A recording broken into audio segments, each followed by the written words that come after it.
Salut! Alors, bon bah voilà la première série, la première vidéo d'une série autour de Kerbal Space Program. Voilà, avec bah, notamment beaucoup plus orienté débutant. Donc avec grossièrement des explications de base pour bah, commencer à jouer à Kerbal, quelques notions de base, quelques explications. Euh, je ne serai pas exhaustif, mais je vais essayer de donner un maximum d'indications.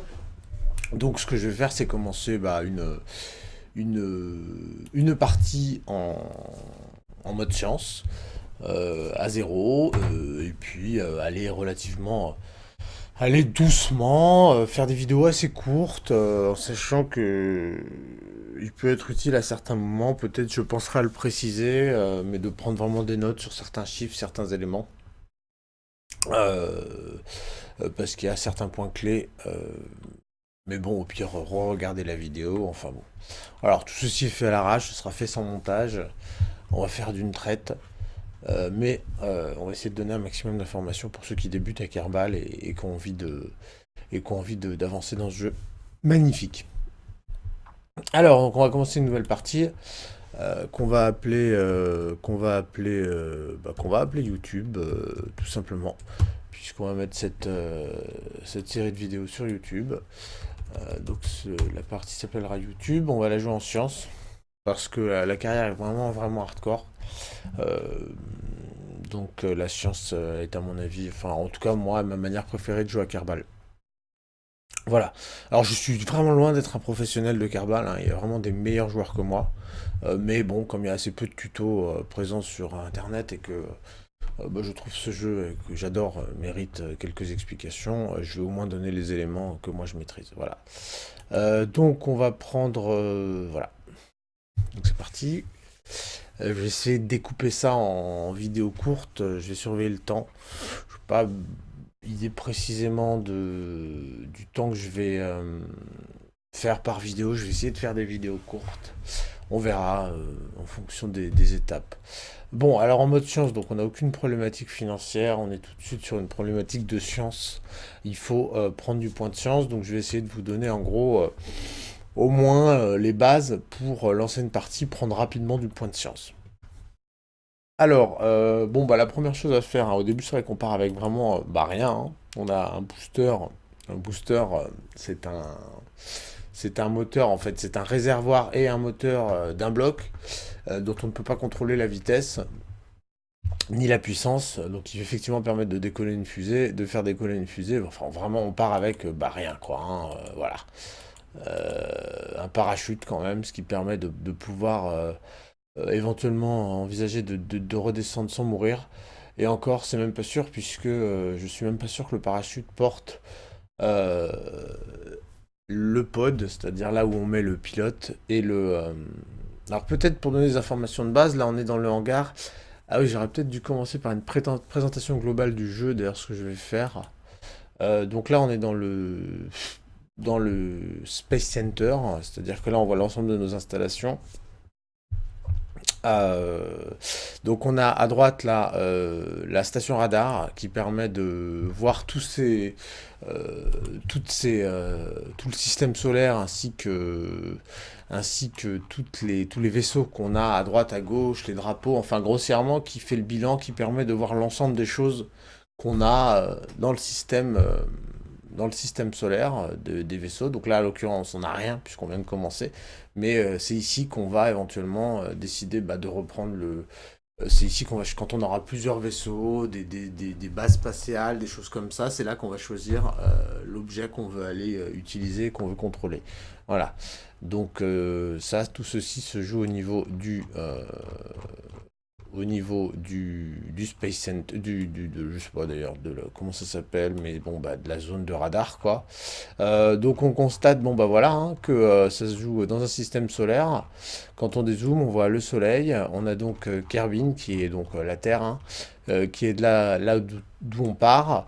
Et quand on dézoome, donc on constate d'abord qu'il y a la Lune. Donc quand on va double-cliquer sur un objet, on va le prendre en centre, ce qui va nous permettre de zoomer dessus. Voilà, donc là la Lune. Il y a un deuxième satellite autour de la Lune qui émet une mousse euh, autour de la Terre qui émet une muse, voilà, donc qui n'existe pas en vrai, mais qui en fait dans le jeu est extrêmement pratique parce qu'en fait c'est la Lune en plus facile. Voilà, contrairement, au début souvent on a tendance à aller vers la Lune en premier, alors que Minmus en fait est là exprès pour que ce soit plus facile d'accès. Donc deux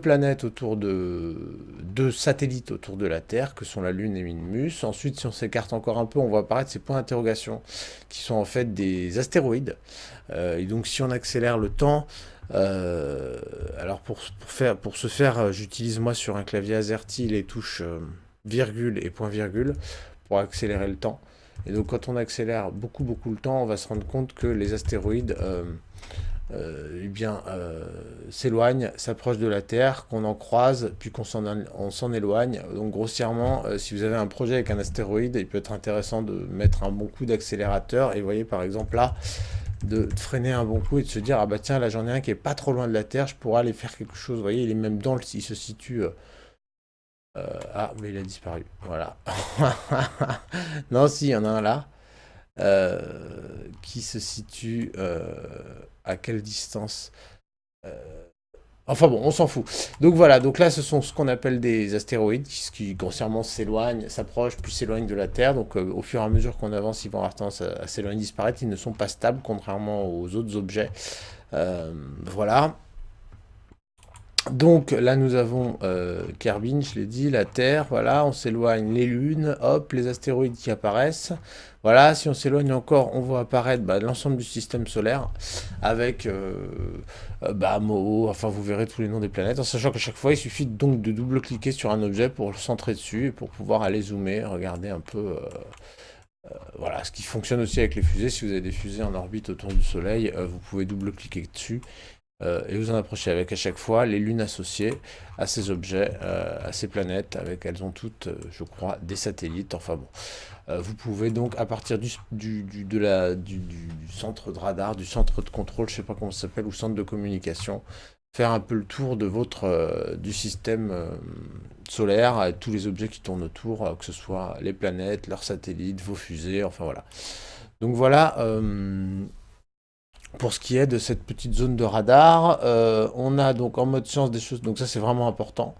Un autre objet qui est vraiment intéressant, qui est hyper important en science, évidemment, c'est l'arbre des technologies, donc le lieu de science, le labo, je sais pas comment on appelle ça. Voilà, avec l'ensemble de l'arbre des technologies disponible, que je ne maîtrise pas encore totalement d'ailleurs, hein. Je vais vraiment plutôt m'orienter sur les explications de base, hein. Ensuite je laisserai, disons que voilà, hein, jusqu'à ce niveau-là, à la limite, je peux vous renseigner d'une manière un peu précise, et encore c'est même pas évident, puisqu'il y a toute la partie aviation que je maîtrise moins. Mais disons qu'après je vais juste vous donner les éléments de base pour aller prendre des points de science pour commencer à avancer dans cette aventure, et ensuite évidemment c'est à chacun de voir de son côté. Voilà, donc là on a accès, donc là on constate au début qu'on a accès à l'arbre technologique. Donc pour l'instant on ne maîtrise strictement rien, et donc si on veut débloquer cette option, il nous faut 5 points de science. Et cette option, 5 points de science. Donc ça c'est vraiment là qu'on va aller obtenir les éléments de base, hein, que j'expliquerai. Donc j'expliquerai ensuite un par un qu'est-ce que c'est.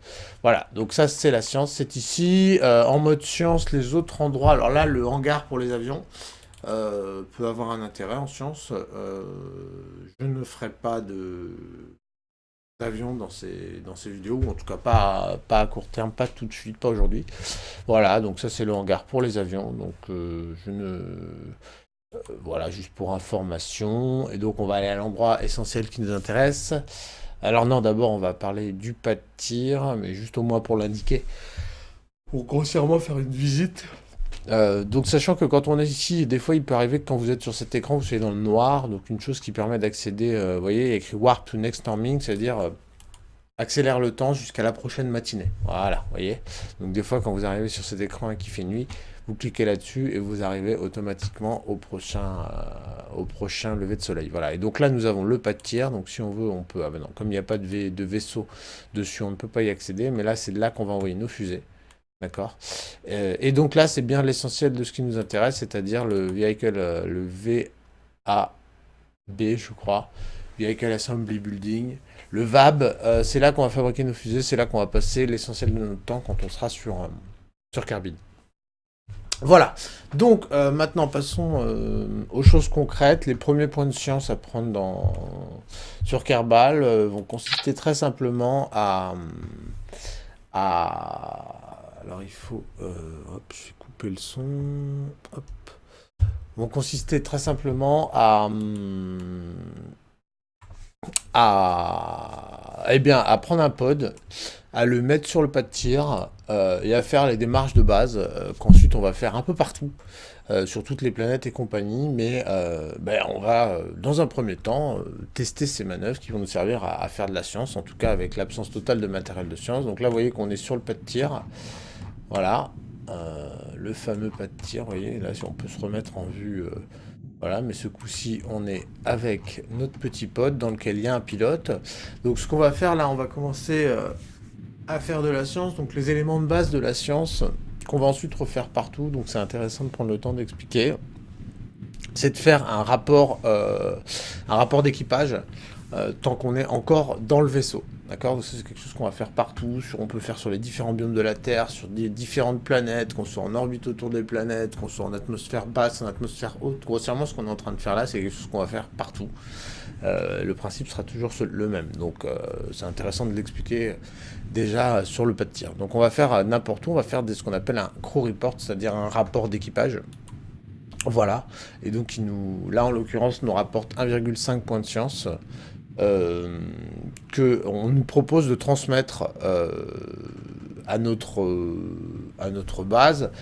Là, en l'occurrence, on voit que si on le transmet, on va le transmettre à 100%. Donc, on ne perdrait pas de données par rapport à cet élément si on le transmettait à notre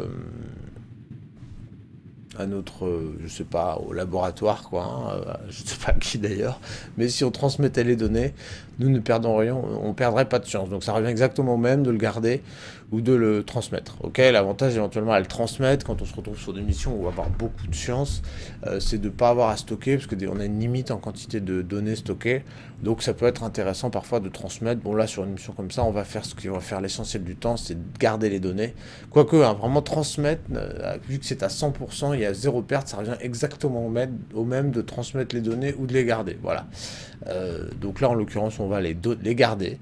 On va les garder. Donc là, on sait qu'on a pris de la science déjà. Donc là, on a fait ce qu'on appelle un crew report, c'est-à-dire un rapport d'équipage.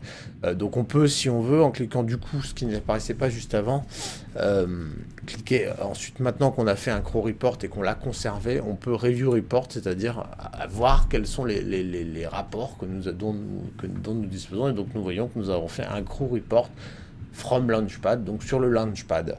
Donc là où nous sommes actuellement. Voilà, donc nous gardons ces données. Voilà, donc maintenant nous avons fait un rapport d'équipage. Donc ensuite on va faire un rapport à l'extérieur du véhicule, ce qu'on appelle un IVA, Extra Vehicle, je sais pas quoi d'ailleurs, mais grossièrement c'est un rapport à l'extérieur du véhicule. Donc on va dire à notre pilote de sortir du véhicule, donc en cliquant sur EVA, hop, et vous voyez là notre pilote va sortir du véhicule. On peut donc soit en appuyant sur B le faire board, donc re-rentrer dans le vaisseau, soit et le F qui permet d'accrocher donc le F qui permet soit d'accrocher quand c'est écrit grab ou quand il est écrit climb out, c'est pour monter au sommet de l'objet. Donc là il essaye mais en fait il n'y arrive pas, voilà, donc il redescend. Donc ce qu'on fait c'est, voilà, on l'a fait sortir du véhicule, on le fait du coup c'est juste lâcher le vaisseau suffit, et donc là on va cliquer sur notre petit carbonaute et lui faire un prélèvement du sol d'abord, ce qui va nous rapporter 9 points de science. Voilà, donc ça on prend. Vous voyez que si on voulait transmettre ces données, on ne transmettrait que 25%. Donc on ne garderait, vous voyez, que la 25% des points de science, donc en l'occurrence 2,3 points de science. Donc là ce qu'on va faire c'est garder les données. Donc on a fait un prélèvement du sol et maintenant on va faire un rapport à l'extérieur du véhicule. Ce qu'on avait fait à l'intérieur du véhicule qui était le crew report, là on va le faire à l'extérieur du véhicule, donc ce qu'on appelle un IVA report. Hop. Voilà, qui nous rapporte 2,4 points de science. Nous allons garder les données, hop, et voilà. Et donc là, nous avons fait grossièrement l'essentiel de ce qu'on peut faire avec juste en envoyant une fusée quelque part. Donc ça, typiquement, on pourra le faire sur tous les biomes de la Terre. Les biomes, ce sont les environnements naturels qui constituent chaque planète. Vous avez différents types d'environnements, les montagnes, les plaines, les déserts, la mer. À chaque fois, c'est ce qu'on appelle un biome. Et donc chaque planète a un certain nombre de biomes. Tant qu'on y est, on va pouvoir vous donner une technique assez pratique quand on veut avancer en sciences. Alors, beaucoup vous diront que c'est cheaté. Personnellement, je trouve que ce jeu est assez dur et donc j'y recours sans la moindre vergogne à cet outil. Alors, vous appuyez sur Alt et F12. À ce moment-là, vous voyez apparaître cet écran. Donc, en fait, qui vous permet effectivement d'accéder à toutes les options de cheat dans le jeu, puisque voilà, hein, il y a beaucoup d'options de cheat. Et vraiment, moi, la seule que j'utilise dans toutes ces options qui sont là, à vrai dire, je ne connais même pas parce que je les ai même pas testées. C'est Biome, vous voyez, juste en cliquant là, vous avez Biome Visible, vous voyez, Cheat, vous cliquez sur Cheat, et vous avez Biome Visible in Map, voilà, et là vous verrez, alors attendez, je vais vous montrer sans, et je vais vous montrer avec, hop, par exemple, donc là quand je suis sur une vue, disons, vue personnage, eh bien, si je veux passer en vue orbitale, c'est une vue vue de la planète, là je suis en vue première personne presque, ou quelque chose comme ça. Si je veux passer sur une vue planétaire, j'ai juste à appuyer sur M, soit éventuellement à... non d'ailleurs je ne peux pas... Ah si, il faut que je rentre dans mon véhicule éventuellement. Bon alors attendez, ce que je vais faire c'est rentrer dans mon véhicule, hop, lui faire d'abord F pour monter, puis B pour rentrer dans le vaisseau, voilà, et donc là j'ai deux possibilités, soit je clique là pour obtenir une vue orbitale, donc je peux cliquer là, voilà, et là je me retrouve avec ma fusée qui est symbolisée par le petit pod là, voilà, soit donc je reclique là pour revenir à ma vue vaisseau, soit éventuellement ce qui est beaucoup plus pratique, parce que cette manœuvre, ce changement de vue on le fait très souvent, juste appuyer sur M. Voilà, donc M pour map, et donc effectivement, appuyer sur M me permet rapidement de passer de l'un à l'autre, c'est très très utile. Beaucoup plus que d'aller cliquer systématiquement là. Voilà, donc oui, c'est ce que j'étais en train de vous dire. Vous voyez que quand je clique sur M et que du coup je me retrouve en vue orbitale, vous voyez que là vous voyez ma planète normale quoi. Hein, et donc vous ne pouvez pas exactement deviner. Alors vous vous doutez bien effectivement que bon bah là il y a des montagnes, que là c'est de la plaine, que là c'est de la mer. Bon, à la limite le désert on va le repérer parce que oui on se doute que le pôle c'est un biome différent. Bon mais c'est pas forcément évident. Et encore sur la Terre c'est assez clair, sur les autres planètes c'est encore moins clair. Donc là si je fais ce que j'appelle, ce que je vous ai dit, c'est-à-dire Alt F12 et je clique sur biome visible in map, voilà, donc là tout de suite j'ai les différents biomes qui apparaissent, j'appuie sur Alt F12, du coup les biomes apparaissent très clairement. Et là vous vous rendez compte que, ah bah oui, il y a des montagnes, il y a des zones violettes là. Qu'est-ce que c'est exactement d'ailleurs? Il faut aller voir, hein, c'est pas écrit dessus, vous savez juste que c'est un biome différent. Donc là effectivement il faudrait pouvoir, si vous voulez visiter tous les biomes de la Terre, il faudrait aller se poser sur le violet, sur la zone jaune, sur la zone vert foncé, sur les zones marron, sur les zones vert clair, sur les jaunes, vous voyez, et donc vous vous rendez compte, voilà, sur le pôle. Bon ben voilà, hein, grossièrement ce qui nous fait, je sais pas exactement combien de biomes, mais bon bah ça vous donne une idée, voilà. Donc là à l'heure actuelle nous sommes là, ok, et donc bah on sait que bah, à proximité, vous voyez, vous voyez en tout cas les différents biomes s'afficher, vous voyez sur toutes les planètes c'est le cas, hein, même sur la Lune par exemple, regardez. Vous voyez du coup tous les biomes. Enfin, le Alt F12 est biome visible et certes un peu cheaté. Mais franchement, par rapport à l'enfer que ça représente d'aller vraiment détecter tous les biomes, enfin, je veux dire, avant d'avoir... C'est juste un enfer, en fait. Hein. Si vous n'utilisez pas cette option, bravo à vous. Mais c'est infernal. Donc peut-être au moins votre première partie, commencez par les utiliser. Voilà. Donc je refais Alt F12, je reclique là-dessus, du coup, hop, ça me fait disparaître, ce qui est beaucoup plus joli. Hein. Faut avouer que c'est très moche, ces biomes, mais néanmoins c'est très pratique. Voilà, je repasse à ma fusée, hop, donc je double-clique dessus sur ma fusée, ça me remet mon fusée au centre de la question. Voilà, et donc